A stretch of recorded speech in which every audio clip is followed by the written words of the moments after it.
My name is Peter Gøtzsche. I'm a director of the Nordic Cochrane Center in Copenhagen and professor of research design and analysis at the University of Copenhagen. 2 years ago, I found out that our prescription drugs are the third leading cause of death after heart disease and cancer. Our drugs kill around 200,000 people in America every year, and half of these people die while they do what their doctors told them. So they die because of the side effects. The other half die because of errors. And it's often the doctors that make the errors, because any drug may come with 20, 30 or 40 warnings, contraindications, precautions, and so on. No doctor in the world knows about all this. So they give patients drugs that they should not have given them, that interact dangerously with other drugs or food items or so on. And then the patients die. That's the other half. So the other thing I found out 2 years ago was that much of what the drug industry does fulfills the criteria for organized crime in US law. And they behave in many ways like the mafia does.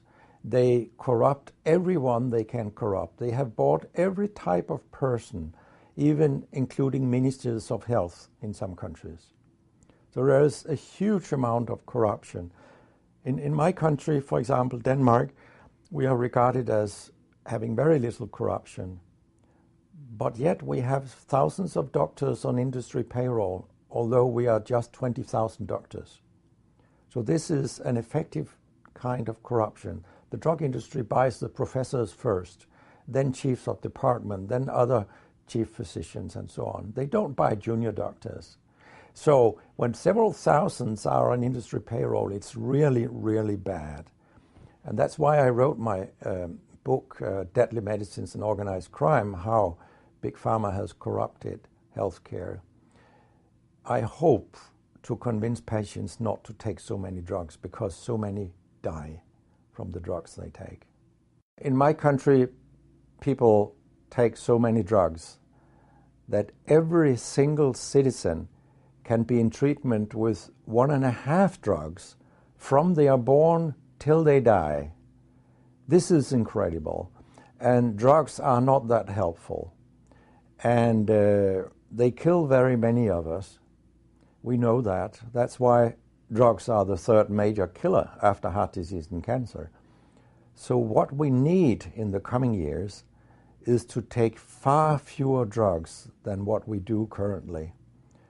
If we did that and we were careful, then we could live longer and live better lives.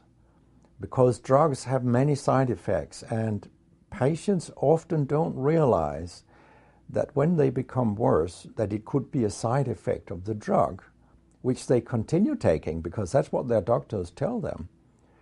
So when I was a specialist in internal medicine, what I very often did was that I stopped a lot of drugs, particularly in elderly people, and it's quite revealing to see a bedridden elderly person come into your ward, and when you stop the drugs, I mean, that person becomes many years younger.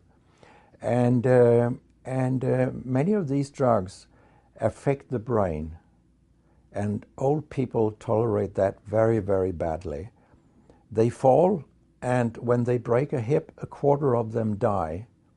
And for example, antidepressant drugs are used in more than 10% of our elderly. And they seem to kill 3% of them every year. I mean, if 100 old people take an antidepressant for 1 year, 3% of them will die because they fall and break their hip. This is a huge death rate. So a lot of other drugs than antidepressants also make people fall and kill them. And they may affect your cognition, your memory, and all these things. And then they interact in ways that we know almost nothing about.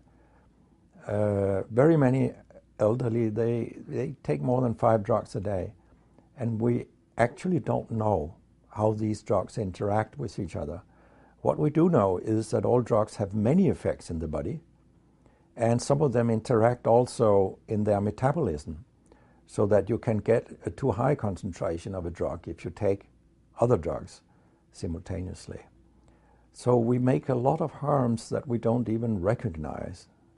I have a pretty colorful collection of things people have called me during all these years.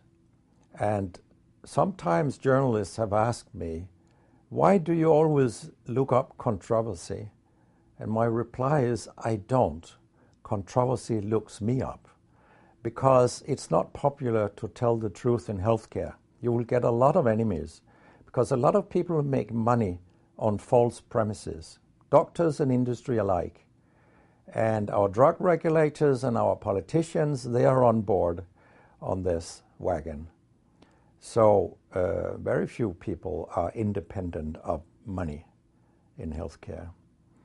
And of course, I have attacked a lot of holy cows during my career, and people have screamed loudly. In a French journal, I was called a statistical masturbist because I showed with statistics that mammography screening didn't work and things like that. And I was even accused of scientific misconduct by the Association of the Danish Pharmaceutical Industry, which was completely ludicrous. It was harassment from beginning to end. They came with vague arguments that we cannot recognize the conclusions in your study, and they could have come up with numbers and said, these numbers are wrong. They didn't do anything. It was only harassment. It lasted 18 months, I think, the whole thing. And then when we were acquitted, I made sure that this nasty behavior was described in the British Medical Journal. So after that, they haven't come so much after me, the Danish drug industry. And when my book about organized crime came out, they just lied about it, as they always do, that my examples were old, they went back 90 years and so on. But, you know, where I demonstrate that what the 10 biggest companies do is organized crime, these examples, they were from within the last 10 to 15 years. That's not old examples. And the crimes have increased because when crime pays, you will have more crime. That's how capitalism works.